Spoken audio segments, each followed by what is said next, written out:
సీమలో కృష్ణమ్మ పరవళ్లు తొక్కింది. కడప జిల్లా పులివెందుల వాసుల దశాబ్దాల కల నెరవేరింది. రాజకీయ ఎత్తుగడలు మరెన్నో అడ్డంకుల్ని దాటుకొని గండికోట నుంచి పులివెందులకు ఇవాళ నీరు చేరింది. రిజర్వాయర్ ప్రారంభించిన ఏపీ సీఎం చంద్రబాబు ఇది చరిత్రకు శ్రీకారం చుట్టినరోజన్నారు. గండికోట నుంచి పులివెందులకు నీరివ్వడం ద్వారా టీడీపీ ప్రభుత్వం వైఎస్ కుటుంబం కంచుకోటైన పులివెందుల్లో పట్టు సాధించేందుకు తొలి అడుగు వేసింది. ఎన్నికల్లో ఇచ్చిన హామీని నిలబెట్టుకుంటూ కడప జిల్లా పైడిపాలెం వద్ద నిర్మించిన ఎత్తిపోతల పథకాన్ని ఏపీ ప్రభుత్వం ప్రారంభించింది. రిమోట్ ద్వారా పులివెందుల బ్రాంచ్ కెనాల్కు నీటిని విడుదల చేశారు చంద్రబాబు.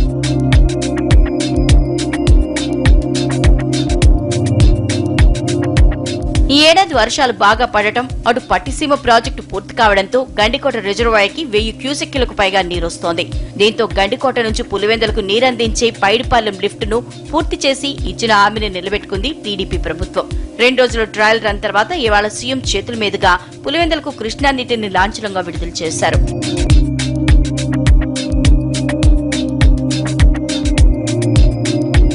గండికోట లిఫ్ట్ తో రాయలసీమ ప్రజల జీవితాల్లో వెలుగొచ్చిందన్నారు ఏపీ సీఎం. తన జీవితంలో ఇవాళ మర్చిపోలేని రోజని, కడపకు ఇప్పటికే 17 టీఎంసీల నీళ్లు ఇచ్చామన్నారు చంద్రబాబు.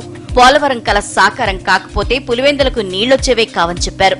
దూరదృష్టి, అనుభవంతోనే ప్యాకేజ్ కి ఒప్పుకున్నానని అన్నారు చంద్రబాబు. నన్ను ఎన్ని తిట్టాలనో అని తిట్టారు వైఎస్ఆర్ కాంగ్రెస్ నాయకులు. నన్ను చెప్పుతో కొట్టమని కూడా చెప్పారు. విన్నారు కదా, చూశారు కదా మీరు. ఇక్కడే నన్ను చెప్పులతో కొట్టమని ప్రజలకు పిలిపించిన నాయకులు వీళ్ళు. అదే మరి నన్ను బంగాళాఖాతంలో పడేస్తామన్న నాయకులు వీళ్ళు. నేనేదో లస్కర్గా పనిచేస్తున్నానని రాష్ట్ర చరిత్రలో మీరు ఒక్కసారి గుర్తుపెట్టుకుంటే ఎవరికి ఇవ్వని అవకాశం నాకు. కంబైన్డ్ ఆంధ్రప్రదేశ్లో 9 సంవత్సరాల 8 నెలలు ముఖ్యమంత్రిని, 10 సంవత్సరాల అపోజిషన్ లీడర్ని, ఇప్పుడు మళ్ళీ నవ్య ఆంధ్రప్రదేశ్ తొలి ముఖ్యమంత్రిని. టీడీపీ చేస్తున్న అభివృద్ధిని చూసి వైసీపీ నేతలు ఓర్వలేకపోతున్నారని ఆ పార్టీ నేత జేసీ దివాకర్ రెడ్డి అన్నారు. ఈ ప్రాంతంలో గొడవలు, రక్తపాతం సృష్టించవద్దని హితో పలికారు. 2019లో కూడా చంద్రబాబే ఏపీ ముఖ్యమంత్రి అవుతారన్నారు జేసీ. చప్పట్లు అవసరంలా 2019లో మనం చిత్తశుద్ధితో పనిచేసి ఈ పులివెందుల నియోజకవర్గంలో మన పార్టీ అభ్యర్థిని, తెలుగుదేశం అభ్యర్థిని గెలిపించుకొని మళ్ళా ముఖ్యమంత్రి చేస్తే ఇతరు కృష్ణా నీళ్లు కాదు, గోదావరి నీళ్లు వస్తాయి.